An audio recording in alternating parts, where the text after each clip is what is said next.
Do you believe in blood over everything, or not anymore? Are you ready for a shocking truth? Yesterday, my sister hijacked my birthday with her engagement announcement, and while everyone else clapped and cheered like it was the most heartwarming moment of their lives, I stood there cutting my own cake and realized I had been here before. Not at a birthday, not with a ring, but in that same position where Madison, my younger sister, decides the spotlight is hers, and the rest of us are supposed to fall into supporting roles without question. I cannot even pretend it was the first time. This has been her pattern since we were kids. When I graduated college, she showed up at my party with hair dyed a new shocking color and announced she was moving across the country. When I got a promotion at work, she shared a dramatic story online about quitting her job to follow her passion, and our parents spent the night worrying about her instead of congratulating me. Even when I had a health scare years ago, I remember her walking into the hospital room crying so loudly that the nurse thought she was the patient. The story never stays mine, it always becomes hers. And every single time, my parents ask me to just let it go because I am the older one and keeping the peace is supposed to fall on me. So when she stood up last night, champagne glass in hand, and shouted, "I have news. I'm getting married," I did not feel shock. I felt confirmation. Of course, she would choose that exact moment. Of course, she would look directly at me as she smirked, waiting to see if I would roll my eyes or say something that would let her play victim. Our relatives clapped, my mom hugged her, my dad made a toast, and people crowded around her to ask about the dress, the date, the proposal. My birthday cake melted on the table while I held a knife in one hand and thought about how predictable this was. I smiled, handed her a slice, and said congratulations. That was it. No meltdown. No fight. No scene. I think she was a little disappointed because she thrives on my reaction. She gets louder when I push back, calmer when I shut down. But this time was different. This time I was not swallowing anger, I was storing it.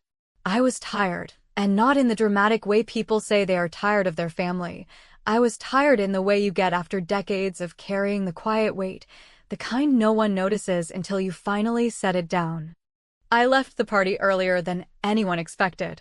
I hugged a few relatives on the way out, told my parents I had an early morning, and went home. On the drive, my phone buzzed nonstop with photos and posts already going up online, Madison and Ryan kissing, Madison showing off her ring, Madison writing a caption that somehow mentioned it was so perfect to share the news on my sister's special day. She even had the audacity to add a laughing emoji. I turned the phone face down on the seat and drove in silence. When I walked into my apartment, I did not cry or scream or call a friend to vent. I sat down, opened my laptop, and pulled up a folder I have kept for years, the one that holds all the documents my grandmother Eleanor left behind. She was not wealthy, but she was practical. She believed in rules, structure, and fairness, and she left behind something my sister either forgot or never bothered to read carefully. She created a celebration fund. She wanted her grandchildren to have a boost when they hit major milestones, college, weddings, first homes. But she did not leave it free for all. She appointed me executor because, as she told me once when I was 16, "Leah, you're the only one who reads the fine print." That night, I read every line again. I reminded myself of the conditions: respect for other people's milestones, responsibility with money, no public humiliations inside the family. If you broke the rules, the fund was paused until you made it right. For years, I never enforced it. I thought keeping the peace mattered more. But last night, as I saw my sister's smug grin while the room cheered and I sliced my own cake in silence, I realized keeping the peace had only made me invisible. I drafted a message. It was not emotional, not dramatic. It was precise. At 9 in the morning, I would post an announcement in the family group chat. It would not just congratulate Madison. It would also outline the part of Grandma's fund everyone seemed to have forgotten, the part that put me in charge of the rules. By the time I finished typing, my hands were steady. I set an alarm for 8:30, turned off my phone, and lay in bed knowing tomorrow morning the game would change. I would not raise my voice, I would not throw a scene, and I would not let my birthday be another stage she could hijack without consequence. And the best part? She had no idea what was coming. At 8:30, the alarm pulled me out of a steady sleep that felt more like a decision than rest, and while the apartment was quiet and my phone still faced down on the nightstand, I already knew exactly what I was going to say.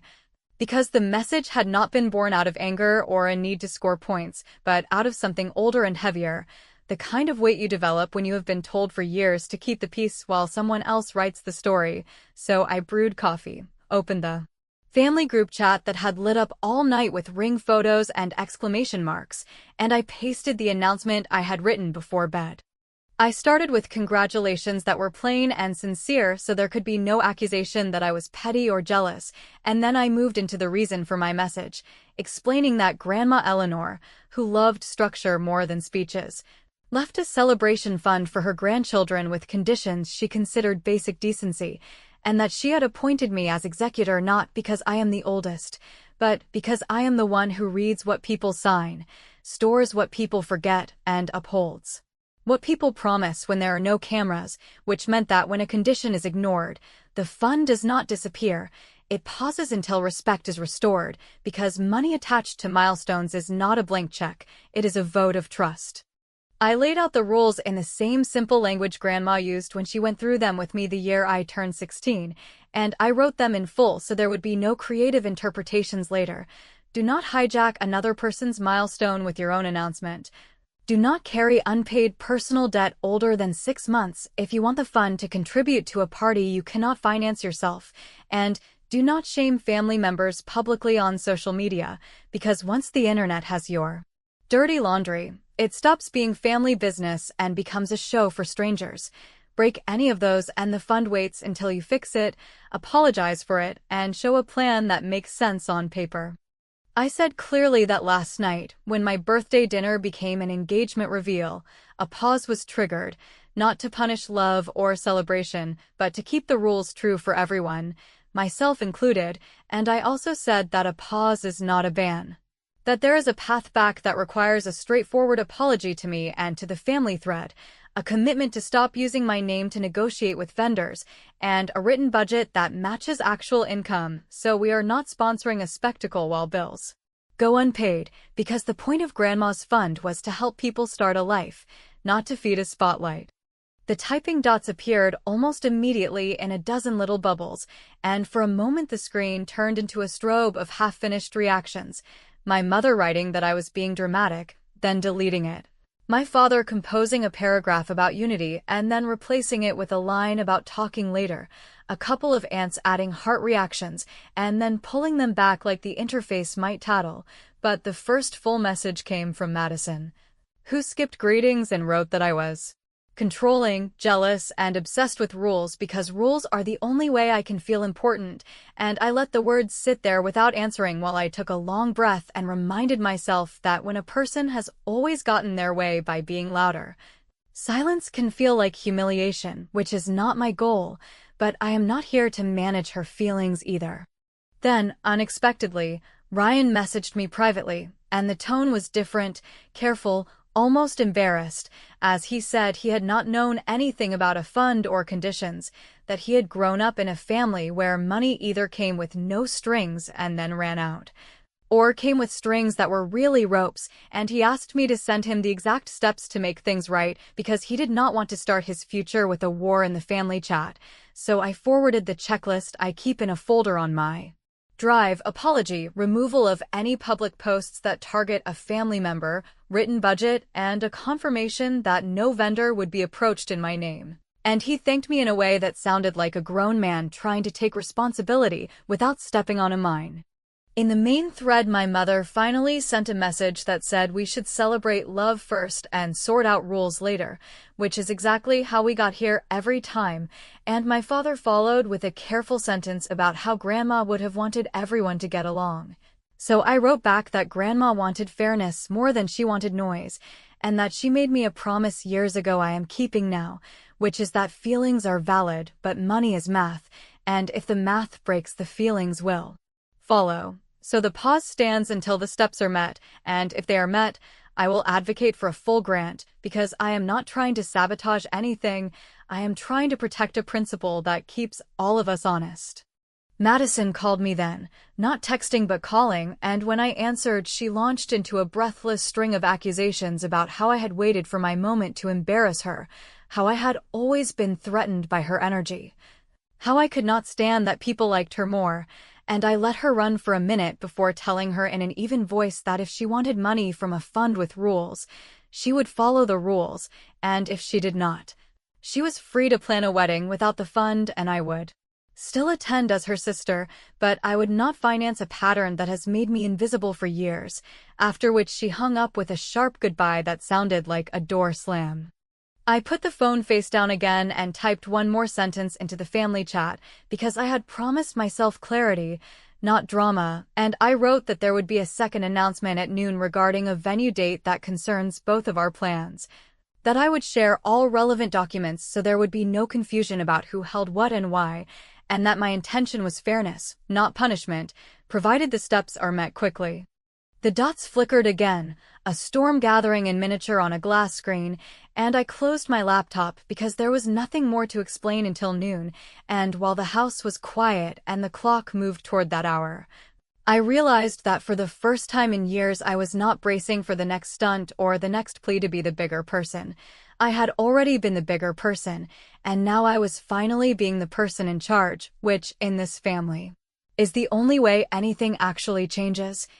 And when the clock hit 11:59, I opened the folder labeled contracts, clicked on a file with my name on it, and prepared to show them the one thing in this saga that could not be argued with. When noon arrived, I was sitting at my desk with the folder already open, and I knew that once I pressed send there would be no way to step back into silence. Because this part of the story was not about emotions or memories or who remembered Grandma Eleanor's lectures more clearly. It was about contracts, dates, deposits, and legal signatures that did not bend to anyone's temper. And the simple fact was that I had anticipated a problem long before my sister announced her engagement at my birthday dinner. Months earlier, when the family started discussing a memorial dedication for Grandma's bench, and I knew I would also be celebrating finishing my degree, I placed a deposit to hold a venue for a weekend in the fall. Because experience had taught me that in this family, if you do not reserve your place early, someone else will claim it and call you selfish for protesting afterward. So I secured the date quietly, filed the paperwork, and moved on with my life. The deposit was refundable for a certain period, but became binding after a set deadline, and that deadline had already passed, which meant the date was legally mine unless I chose to release it. The clause was written clearly, the receipt had my name on it, and the contract listed me as the only person authorized to approve changes. I had not told anyone because I did not want to invite arguments until the event was closer, but that morning the venue manager called me directly to confirm whether I wanted to authorize a change, since someone had tried to switch the reservation to Madison's wedding weekend. The manager was professional but slightly uneasy, explaining that the person had insisted she was family and that I would not mind, and when the staff pulled up the file they saw my signature, my card, and my name, which meant they could not process the change without my approval. I thanked them for calling and asked them to send me a written note confirming the attempt, and within minutes an email arrived that showed exactly who had called, what was requested, and why it was denied. So when I prepared the noon announcement, I attached the invoice, the deposit confirmation, and the manager's note.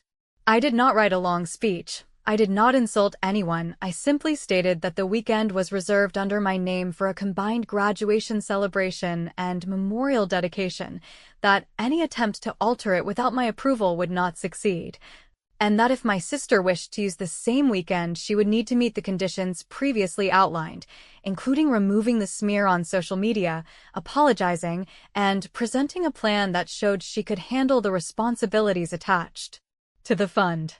Otherwise, the event would remain mine, and her wedding would need to take place on a different date or at a different location, because contracts are not feelings and vendors do not accept "she's my sister" as a legal override. The reaction was immediate and predictably chaotic. My mother called me, her voice tight with panic, telling me that weddings are more important than graduations or memorial benches, and that I should be flexible because love should not be postponed over paperwork. My father tried a calmer approach, saying that maybe I could negotiate a compromise so Madison would not be embarrassed in front of her friends, and that I should think about family harmony. I listened to both, and then I said as evenly as I could that family harmony was exactly why Grandma created rules, that ignoring them had only enabled bad habits, and that if they wanted me to be executor, then I had to actually execute the role rather than fold at the first sign of discomfort, because folding is what I had done my whole life, and it had left me invisible. Meanwhile, my phone buzzed with a private call from Ryan, who sounded embarrassed and more than a little overwhelmed. He admitted he had not known about the deposit or the venue, and that he had assumed Madison had everything under control, but now he was realizing she had been making promises to vendors based on assumptions, sometimes even using my name. And he asked me directly whether there was any chance to still secure the weekend for their wedding if the conditions were met. I told him that the path was still open, that nothing was permanently closed, but that I would not bend the rules, because if I did, the whole point of Grandma's system collapsed, and once again the one who shouted loudest would win. He thanked me quietly, almost gratefully, and said he would try to talk sense into her. I had barely hung up when my phone buzzed again with a notification from social media, and there it was. Madison had posted a story with a carefully staged photo of herself and Ryan holding hands, captioned with a thinly veiled dig about how some people cannot stand to see others happy and will do anything to stay in control. She tagged me directly, knowing it would sting, knowing it would draw her followers into the drama. I stared at the screen for a long moment, then took a screenshot and saved it in my folder, because while the urge to fire back publicly was strong, I reminded myself that my power was in documentation, not noise. I did not reply, I did not comment, I did not even message her privately. Instead, I added one line to the family group chat: all relevant documents have been shared. The contract is in my name, the date is mine until further notice, and any public posts that target family will count as additional violations under the fund rules. I pressed send, closed the chat, and sat back in my chair. For years I had thought the only way to survive in this family was to swallow humiliation and pretend it did not matter, but at that moment, holding a folder full of receipts, contracts, and screenshots, I realized that silence was not the same as peace. Silence had only been surrender. And now that the structure was visible to everyone, surrender was no longer an option. The next move would not come from me. It would come from Madison, from whether she could put down her need for applause long enough to take responsibility. But I already suspected what direction she would take, and I knew that when she chose it, I would be ready. When I woke the next morning, the group chat was quiet, which in my family was never a sign of calm, but a sign that conversations had shifted into private corners where deals were whispered and alliances were tested. And I knew that my mother was probably calling her sisters to plead for sympathy while my father drafted half-hearted messages he would never send. But the silence also meant one thing very clearly: Madison was plotting her next public move. I did not need to wonder long, because within the hour I received a call from Aunt Teresa, who has always been the family's quiet archivist, the one who never deletes emails and never throws away a contract, and she asked me, almost in a conspiratorial whisper, if I remembered a store card application from years ago that had mysteriously arrived in my name. I did remember it, because I had been 19 when a denial letter came for an account I had never requested, and though the matter never escalated, I suspected even then that Madison had tried to open the account to buy something flashy without considering the consequences. Aunt Teresa confirmed it was exactly that, and she forwarded me the paperwork she had kept, with dates and signatures that were clearly hers, but filed under my name. And as I read it, I realized just how long this pattern of entitlement had been playing out. I did not feel triumphant holding that evidence in my hand. I felt tired, because it is one thing to fight over birthdays and announcements, but it is another thing to realize your own sister once tried to leverage your identity for her own benefit. And yet, strangely enough, the discovery only made my next step clearer. I could have used that paperwork as a weapon, thrown it into the chat, and humiliated her in front of every relative, but that would have reduced me to the same level of spectacle she thrived on, and I refused to fight in the arena she built. Instead, I decided to strengthen my position by widening the audience of people who understood the rules and values that guided me. So I drafted a new announcement, not for the family chat where emotions twisted every word, but for the extended family mailing list that still included older relatives who cared less about social media drama and more about whether traditions were respected. In that email, I explained that I was establishing a small scholarship in Grandma Eleanor's name, funded partly by her original trust and partly by my own contribution, and that the award would go to a younger cousin each year who demonstrated responsibility, service, and accountability. I wrote it with a tone of calm authority, not mentioning Madison at all, but making it clear through my actions that Grandma's legacy was about fairness and values, not about who could steal the loudest applause in a crowded room. Within an hour, I had responses from uncles and cousins expressing gratitude, calling me thoughtful, and promising to contribute in small amounts, and I knew the reputational tide was shifting without me ever needing to call Madison out directly. Of course, my phone soon lit up with another wave of messages from my mother, who accused me of being manipulative, saying I had only launched the scholarship to make Madison look bad, while my father urged me again to step back and not let the situation escalate. I told them both calmly that the scholarship was not about her, it was about honoring Grandma, and that if they chose to read it as a weapon, that was their own lens, not mine. What I did not mention was the folder sitting open on my desk, holding the old credit application with Madison's fake signature, because some truths are best saved for the moment they are absolutely necessary. And I wanted her to know that I was capable of restraint even when I held something that could dismantle her carefully curated reputation in a single move. That afternoon Ryan called me again, and this time his voice carried a weight I had not heard before.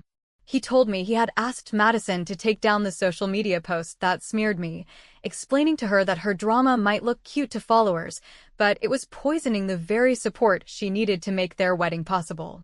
She refused, insisting that her followers were on her side and that I would cave eventually. Ryan, however, sounded less convinced, and for the first time he asked me something that startled me. He wanted the number of a lawyer who could explain prenuptial agreements. I paused before answering, and then I gave him the contact of a professional I trusted, because if he was already considering legal protection before marriage, then he was seeing cracks in Madison's foundation that no amount of applause could patch. By evening, when I thought maybe the storm would fade, a letter arrived in my mailbox that snapped the situation back into focus. It was from a collection agency, small but official, demanding payment for a bridesmaid dress order from years ago, an order placed under my information but never paid. I called the number listed, gave them the account details, and the representative confirmed without hesitation that the purchase had been made by Madison, but linked to my address, my contact information, and my history. As I hung up the phone, I stared at the letter for a long time, realizing that not only had she hijacked moments and tried to claim my date, she had left me with unpaid bills that were still resurfacing years later, threatening my credit and my peace.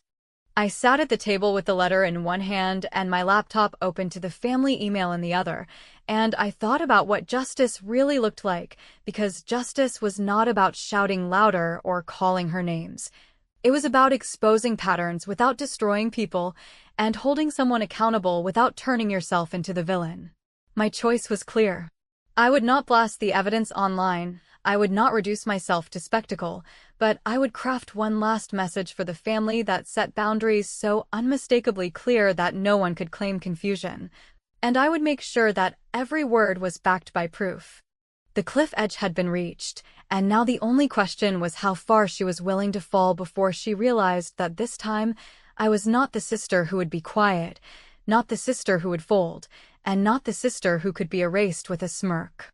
By the time the sun dipped and the neighborhood settled into that quiet that makes every decision feel heavier than it did an hour earlier, I had the letter from the collection agency on my kitchen table. The old store card denial from Aunt Teresa in a neat stack beside it, the venue contract and manager's note open on my laptop, and the family group chat blinking with restless silence that said everyone was waiting for me to either explode or surrender. And I decided to do neither, because the Only victory that would last was the victory that came from tightening the structure until it left no room for excuses, loopholes, or last-minute tears that had always bought my sister more time than she deserved. I drafted the final message with the same steady tone I had promised myself I would keep, not one sentence longer than necessary, but full enough to make sure no one could twist it. And I began by acknowledging that I had received a debt notice tied to a bridesmaid dress ordered years back under my information, that I had confirmed the order history with the vendor, and that although it would be easy to throw that into the chat and let the humiliation do my work for me, I would not. Because this was not about revenge by spectacle, but about setting the record straight and protecting my future from the pattern that had been draining it for too long. I wrote that I would pay the balance immediately to protect my credit, that I would send the receipt to the group for transparency, and that under Grandma Eleanor's fund rules, which include the executor's right to reconcile outstanding family-related debts against future grants, I would deduct that exact amount from any wedding disbursement to Madison should the pause ever be lifted, which meant no one could accuse me of cruelty or pettiness, because the numbers would be math, the paperwork would be clean, and the responsibility would be recorded where it belonged. I laid out the last and only path forward with the kind of clarity that pulls oxygen out of drama. Remove the smear post and any related stories that target me. Issue a direct apology to me and to the extended family list where I had announced the scholarship. Pay or acknowledge any lingering debts tied to my name. Stop using my name with vendors or venues. And agree that any future requests to the fund would come with a written plan that matches real income, not fantasy sponsorships or follower dreams. Meet those conditions within 1 week and I would release the venue date and recommend a partial grant, which was more generous than many people in my position would be. Fail to meet them and the pause would harden into a 1-year hold with a reassessment after that period, during which I would proceed with my planned event on the reserved weekend, and the family would, for once, learn that consequences do not vanish just because someone cries loudly enough. Then I did exactly what I said I would do. I called the collection agency, paid the dress balance in full, requested a written confirmation of zero amount due, filed the receipt in the folder labeled resolved, and sent a screenshot of the receipt to the group chat with one line that said the account had been settled and the deduction would be logged against any future grant disbursement, after which I closed the chat without waiting for reactions. Because one of the things you learn when you stop performing for people is that their immediate feelings are not the same as your long-term peace. The first response came from my mother, who asked whether I really had to be so formal with my own sister, followed by my father, who said he admired my thoroughness, but wished we could sit down in person, and then, after 10 quiet minutes that stretched like an hour, a message from Madison that was not an apology but a dare, 3 sentences that accused me of loving control more than family and promised that she would handle it her way. I did not answer, because the message that mattered was not mine, it was hers, and she had just shown me she preferred the cliff to the bridge I had built, which simplified everything and freed me to move. I emailed the venue manager to confirm my date, paid the next installment on the contract so there would be no last-minute attempt to pry it loose, sent invitations for the combined celebration and the bench dedication with a single paragraph about Grandma's legacy and the scholarship we would award that day, and watched as relatives responded with yes that sounded relieved rather than hesitant, which told me more than any lecture ever could about how long the family had been waiting for someone to anchor the room. In the middle of all of that, Ryan called, and his voice carried the exhausted steadiness of someone who had crossed an invisible line and could not walk back across it. He told me he had asked Madison to take down the smear, to apologize, to treat me like a human being rather than a prop, and that she had refused, saying her followers would defend her and that I would cave once the parents begged me enough. So he had booked an appointment with the attorney I recommended to discuss a prenup, because he needed to protect his future even if that meant the wedding looked smaller or different than the one she had sold online, and he asked, almost formally, whether my offer would still stand if Madison changed her mind in the next few days. I told him it would, because I was not bargaining from spite, I was bargaining from principle, and if she met the conditions I would honor my word without grudge, but I also said I would not chase her, not this time, not ever again. On the morning of my event, I woke early, checked the venue confirmation again even though I did not need to, printed the scholarship certificate with Grandma's name at the top, and turned my phone face down on the counter, telling myself I would not look until everything was ready. But as I picked up my keys, the group chat pinged with a short message from Madison. A single paragraph that said she was sorry for the timing of her announcement at my birthday and sorry for tagging me in anger, that she would remove the posts and follow the steps, and that she hoped we could find a way to be sisters again. It was not poetic, and it did not undo the weeks of mess, yet it was the first time in years she had said sorry without a list of excuses attached. And I took a breath I had not realized I had been holding since childhood. I did not change my event. I did not release the date that morning, and I did not rush to approve a grant, because apologies are words and change is behavior, but I saved her message in the folder labeled agreements, and I walked out the door with a sense that the ground had finally shifted for real. People came, not for a spectacle but for a celebration that felt clean, and when I stood by the bench with Grandma's name and handed a small check to a cousin who had been volunteering at a community clinic while holding 2 part-time jobs, I felt something settle that had been rattling inside me for years, something like authority without anger, and when Aunt Teresa squeezed my hand and whispered that Grandma would have smiled at how boring and effective my plan had been, I laughed in a way that felt like the opposite of surrender. A week later, I received a photo from Aunt Teresa of Madison and Ryan standing in front of a courthouse, just the 2 of them and a witness, no captions, no audience, no campaigns for sympathy, and I stared at it longer than I meant to. Because hidden inside that small, quiet image was the truth that mattered most. Without the stage, and without my name as a prop, my sister had still gotten what she wanted, only this time she paid for it with her own effort and her own choices, and somewhere deep down, beyond the noise and the performance, that was the only kind of justice that ever sticks.